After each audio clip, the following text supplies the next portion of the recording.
ശരിക്കും പറഞ്ഞാൽ ഈ 30s-നകത്തൊരു വീട് എന്നൊക്കെ പറഞ്ഞാൽ വളരെ ചുരുക്കം പേർക്ക് സംഭവിക്കുന്ന ഒന്നാണല്ലോ. ആ സ്വപ്നം മാത്രമായിരുന്നു, അത്ര പെട്ടെന്ന് സാക്ഷാത്കരിക്കും നമ്മൾ ഒരിക്കലും വിചാരിച്ച കാര്യമല്ല. ഇപ്പോഴും സ്വപ്നത്തിലൂടെ ഇങ്ങനെ യാത്ര സഞ്ചരിച്ചുകൊണ്ടിരിക്കുക. സിനുവിനും ഇങ്ങനെ ഇത്രയും പെട്ടെന്ന് നിങ്ങൾക്ക് ഇങ്ങനെ ഒരു വീട് ഇതൊക്കെ മൈൻഡിൽ ഉണ്ടായിരുന്നു? എന്തായാലും സ്വപ്നങ്ങൾ കാണും. കല്യാണം കഴിഞ്ഞിട്ട് 3 വർഷമായുള്ളൂ, അതാ പറഞ്ഞത്. എന്നാലും ആ 3 വർഷത്തിനിടയ്ക്ക് പെട്ടെന്ന് തന്നെ ഒരു 2 വർഷത്തിനുള്ളിൽ തന്നെ വീടായല്ലോ. അപ്പൊ അതൊക്കെ എങ്ങനെയായിരുന്നു? ആ ഒരു വീട് വന്നതും ആ ഇമോഷൻസ് എന്തൊക്കെയായിരുന്നു? ആദ്യം നമ്മള് സ്ഥലം വാങ്ങിയിടാ അങ്ങനെ വിചാരിച്ചില്ല. പിന്നെ അങ്ങനെ തുടങ്ങിയപ്പോ പെട്ടെന്ന് എല്ലോടായി. വീട് മാത്രല്ല, 2 കുട്ടികളും പെട്ടെന്നായി. ഒക്കെ പെട്ടെന്നായിരുന്നു, എല്ലാം പെട്ടെന്നായിരുന്നു. പെട്ടെന്ന്. അതായത് ഇപ്പൊ നമ്മുടെ എന്റെ ലൈഫ് സ്റ്റൈല് പെട്ടെന്നൊരു, ഇപ്പൊ എന്താ പറയാ, ഈ ചെക്കന്മാരോട് കറങ്ങി അടിച്ച് നടന്ന ടൈമിൽ പെട്ടെന്നൊരു തന്തവൈപ്പിലോട്ട് മാറി. പെട്ടെന്ന്, വളരെ പെട്ടെന്ന്. ശരിക്കും പറഞ്ഞാല് ആ ഒരു പയ്യനായിട്ട് അങ്ങനെ ചെത്തി നടന്ന സമയം കൊണ്ട് 5 വർഷത്തിനിടെ കുറെ മാറ്റങ്ങൾ ലൈഫിൽ സംഭവിച്ചു അല്ലേ? ഒരു 4-5 വർഷത്തിനിടയിൽ ഫുൾ മാറ്റങ്ങൾ സംഭവിച്ചു. ഒരു 2 പിള്ളേരുടെ വാപ്പ ആയതിനു ശേഷം എന്താ വ്യത്യാസം ഫീൽ ചെയ്യുന്നത്? വ്യത്യാസം ഒരുപാട് വ്യത്യാസമുണ്ട്. അതായത് നമ്മുടെ പലതിലും അഡ്ജസ്റ്റ്മെന്റ് ലൈഫ് പഠിച്ചു. ജീവിതവും എല്ലാത്തിലും നമ്മൾ കോംപ്രമൈസ് ചെയ്യാൻ തുടങ്ങി, ദേഷ്യം കൺട്രോൾ ചെയ്യാൻ തുടങ്ങി. കാരണം ഇപ്പൊ പെങ്ങളെ മക്കളൊക്കെ വരികയാണെന്നുണ്ടെങ്കിൽ നമ്മൾ പെങ്ങളെ മക്കളോട് ഭയങ്കരമായിട്ടൊക്കെ ചൂടാവും. അതവിടെ വെക്കല്ലേ ഇവിടെ വെക്കല്ലേ. അവനാന്റെ മക്കൾ ചെയ്യുമ്പോഴാണ് അയ്യോ ഇത്. മറ്റേ ഉമ്മ പണ്ട് പറയാറുണ്ട്, ഈ പൗത്തല വീഴുമ്പോ പച്ചില നോക്കി ചിരിക്കുമെന്ന്. അതായത് അനുഭവം വരുമ്പോഴാണ് നമുക്ക് അതിനെ കുറിച്ച് നമുക്കത് വരുമ്പോഴത്തേക്കാ മനസ്സിലായി. സിനുവിനോ ഒരു മാറ്റങ്ങളും സംഭവിച്ചില്ല? പോസ്റ്റ്മോർട്ടം ഡിപ്രഷനോ? അങ്ങനെയൊന്നുമില്ല, അത് സ്റ്റേജിൽ വരുന്നു പറയണേക്കാം. ആണോ? പ്രത്യേകിച്ച് 2 ചെറിയ മക്കളല്ലേ, അപ്പൊ ഈ ഉറക്കം കിട്ടാൻ നമുക്ക് ഭയങ്കര ഇതാവൂലേ, അതിന്റേതായ കുറച്ച് പ്രശ്നങ്ങൾ. വീട്ടിലെന്താ വെച്ചാൽ നമുക്ക് 2 മക്കള്, ഒരു കുട്ടിക്ക് 1 വയസ്സും 6 മാസം, ഒരു കുട്ടിക്ക് 2 മാസം. അപ്പൊ പെൺകുട്ടിനെ ഞാൻ നോക്കുകയാണെങ്കിൽ ആൺകുട്ടിനെ ഓള് നോക്കും.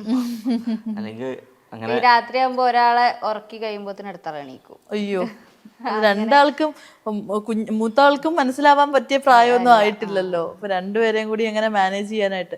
അപ്പൊ ഈ അതൊരു എന്തൊക്കെ പറഞ്ഞാൽ അതൊരു സ്ട്രെസ് തന്നെയാണ് അല്ലേ?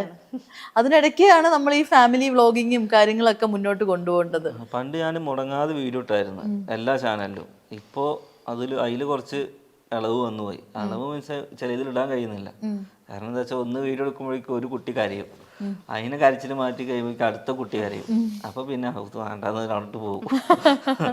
അതെ, നമുക്ക് ഈ ഡെയിലി വീഡിയോ ചെയ്യുന്നത് നമ്മുടെ ജോബിന്റെ പാർട്ടായിട്ടാണല്ലോ നിങ്ങളത് കാണുന്നത്. ഞാൻ പക്കാ ജോബിന്റെ പാർട്ടായിട്ടാണ്. അപ്പൊ അതിനിടയ്ക്ക് ഇതേപോലെ ഒരു ദിവസം ഈ ഫാമിലി മൂഡ് അനുസരിച്ച് കുട്ടികളൊക്കെ ബഹളം വെക്കുവാണെങ്കിൽ ഒരു ദിവസം എടുക്കാൻ പറ്റാതെ പോകും. അപ്പൊ ഇങ്ങനെ ദേഷ്യം വരാറുണ്ടോ? അങ്ങനെ ഒരു ദിവസത്തെ അങ്ങനെ ഒരു വീഡിയോ മിസ്? ഒന്നും ദേഷ്യം വരാറുണ്ട്. കാരണം അതേമാതിരി ഈ വോയിസ് ഓവർ ഒക്കെ കൊടുക്കുന്ന ഒരു ടൈം ഉണ്ടാവും. അതായത് നമ്മളിപ്പോ ഇവള് പർപ്പിളിന്റെ വീഡിയോസ്, ബ്യൂട്ടി പ്രോഡക്ട്സ് ചെയ്യുന്നുണ്ട്. അതില് കൂടുതൽ ഈ വോയിസ് ഓവർ ഉണ്ടാവുക. അപ്പൊ ഈ വോയിസ് ഓവർ നമ്മളിങ്ങനെ പറഞ്ഞ് ചിലപ്പോ ഇങ്ങനെ തെറ്റും. ചിലതൊന്ന് ശരിയാവുന്ന ടൈമിലാവും കുട്ടികൾ തൊള്ളിടുക. അതായത് ശബ്ദം നമ്മുടെ നാട്ടിലെയും ഈ പാലക്കാട് ഭാഷ മലപ്പുറം ഭാഷ ഇങ്ങനെ കലർന്നു വരും. അതായത് ഇതിന്റെ 2 സെൻട്രലാവുണ്ട് അങ്ങനെ. അപ്പോ ആ ടൈമിലൊക്കെ ഭയങ്കര ദേഷ്യവും. അതെ, സിനു ആണ് ഇതൊന്ന് കൺട്രോൾ ചെയ്യാൻ ശ്രമിക്കുന്ന ആള്. എടുത്തോണ്ട് ഓടും അപ്പൊ തന്നെ. ഉമ്മ ഇതിന്റെ ഇടയിൽ കിടന്നിട്ട് എന്താ ഉമ്മയുടെ അവസ്ഥ എന്താ?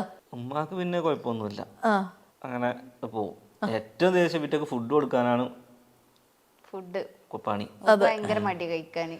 അതായത് നമ്മൾ കൊടുക്കുന്ന നേരത്ത് ഇങ്ങോട്ട് തട്ടി കഴിയുമ്പോ ഉണ്ടാകുമ്പോ അത് എല്ലാവർക്കും ഈ അമ്മമാർക്കൊക്കെ റിലേറ്റ് ആവും, അമ്മമാർക്കും അച്ഛന്മാർക്കൊക്കെ റിലേറ്റ് ആവും. നമ്മളിങ്ങനെ ആശിച്ച് ഇങ്ങനെ കൊടുക്കാൻ നേരത്ത് ഇങ്ങോട്ട് തട്ടുമ്പോ ഉണ്ടാകുന്ന ഒരു ഫീൽ ഇല്ലേ? വലിയ കാര്യത്തിൽ ഇങ്ങനെ കൊടുക്കാനായിട്ടൊക്കെ പോകുമ്പോഴത്തേക്കായിരിക്കും. അപ്പൊ ഇതിന്റെ എല്ലാം കൂട്ടത്തിൽ തന്നെ നിങ്ങളുടെ മറ്റേ കണ്ടന്റ് വീഡിയോസും ഷോർട്സിലും ഒക്കെ വരുന്നുണ്ടല്ലോ, മറ്റേ റീൽസ് ആയിട്ടും ഉമ്മാന്റെ സിനുവിന്റെ ഒക്കെ ആയിട്ടുള്ള കണ്ടന്റ് വീഡിയോസ്. നമ്മൾ അധികം എന്താന്ന് വെച്ച് കഴിഞ്ഞാല് നമുക്ക് ഒരു വീട്ടിലൊരു ദിവസം എന്തൊക്കെ നടക്കുമ്പോ അതില് റിലേറ്റ്. ഉമ്മ പഴയ ഈ പഴഞ്ചൊല്ലുകളൊക്കെ പറയുന്ന ആളാണ്. അപ്പൊ ഞാൻ എന്താ കുതിന്ന് എന്താണ് ഇപ്പൊ ഒരു ഷോർട്ടാക്കാനും ഉള്ളത് നമ്മൾ തിങ്ക് ചെയ്യും. ആ സാധനം അങ്ങനെ എടുത്ത് റീലാക്കലാണ് പതിവ്. ഈ ഫുള്ള് കണ്ടന്റിന്റെ ഐഡിയ എവിടെയെന്നാ?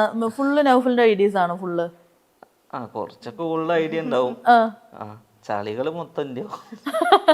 ചളികൾ മൊത്തം ഇവിടുന്നും ഐഡിയാസ് ഒക്കെ ഇവിടുന്നാണോ? ആ ഇവിടുന്ന് ഒരുവിധം സ്റ്റാൻഡേർഡ് സാധനമൊക്കെ അവിടുന്ന് വരും. അതൊരു വലിയ കാര്യമല്ലേ, ഇത് സ്റ്റാൻഡേർഡ് എന്നൊക്കെ അത് കേറലില്ല, അത് കേറലില്ല സ്റ്റാൻഡേർഡ് ഒന്നും. എനിക്ക് ഇപ്പൊ തോന്നിയെന്ന് വെച്ചാൽ ഇപ്പത്തെ സമൂഹം മൊത്തം ചളികളുടെ കൂടെയാണെന്ന് ഒരു ഡൗട്ട്. സത്യം, നല്ലതിനെ ആരും പ്രോത്സാഹിപ്പിക്കലില്ല. ഇല്ല, പൊതുവെ നോക്കുമ്പോ എല്ലാവർക്കും മനസ്സിലാവും. ഇപ്പൊ സോഷ്യൽ മീഡിയ തുറക്കുമ്പോ തന്നെ, ഇൻസ്റ്റാഗ്രാം തുറക്കുമ്പോ തന്നെ കോപ്രായങ്ങൾക്ക് നല്ല ലൈക്ക് ആവും. നേരെ മറിച്ച് അവിടെ ഭരതനാട്യമോ അല്ലെങ്കിൽ നല്ലൊരു പാട്ടിന്റെ ഒരു സംഭവത്തിണ്ടാവില്ല. കഷ്ടപ്പെട്ട് ചെയ്യുന്ന വീഡിയോസ് അല്ലേ. ഇപ്പോ കഴിവിനേക്കാൾ കൂടുതൽ കഴിവുകേടിനെ പ്രോത്സാഹിപ്പിക്കുകയാണ്. ഇപ്പൊ നമ്മളൊക്കെ ആ ഒരു ഫീൽഡിൽ നിൽക്കുന്ന ആൾക്കാരാണ്, നമുക്കും അത് അനുഭവം ഉണ്ട്. നമ്മൾ ഏത് വീഡിയോസ് ഇപ്പൊ ഒരു റീസെന്റ് ഇപ്പൊ നമ്മളൊരു 2 ദിവസം മുന്നേ ഒരു വീഡിയോ ഇട്ടു. ഇതിപ്പോ നമ്മൾ തമിഴ്നാട് പോയപ്പോ ആ ഒരു സംഭവം ഉണ്ടായതാണ് നമുക്ക് അല്ലേ. അതായത് അവിടുന്ന് നമുക്ക് അനുഭവിച്ചാണ്. അതായത് തമിഴ്നാട്ടിൽ ഈ വഴി എന്ന് പറയുമ്പോൾ അവരുടെ ഭാഷയില് അത് വേറെ വരുന്നത് അല്ലെ, മനസ്സിലായില്ലേ? ആ സാധനം എനിക്ക് തോന്നിയപ്പോ അപ്പൊ ഞാനത് റീലാക്കി. ഒരു ദിവസം കൊണ്ട് തന്നെ അത് 2 മില്യൺ ആയത്. ആ പക്ഷെ അത് ഫുള്ള് നെഗറ്റീവ് കമന്റ്സ് നെഗറ്റീവ് വരും. കാരണം നമ്മുടെ അടുത്ത് അത് പ്രതീക്ഷിച്ചില്ല എന്നാണ് ആളുകൾ പറയുന്നത്. ഞാൻ അപ്പൊ വീഡിയോ കമന്റ്സ് ഒക്കെ ഡിലീറ്റ് ആക്കട്ടോ, നെഗറ്റീവ് കമന്റ്സ് ഡിലീറ്റ് ആക്കും. ഇവൾക്ക് അത് ഭയങ്കര അടങ്ങാറ് ആണോ?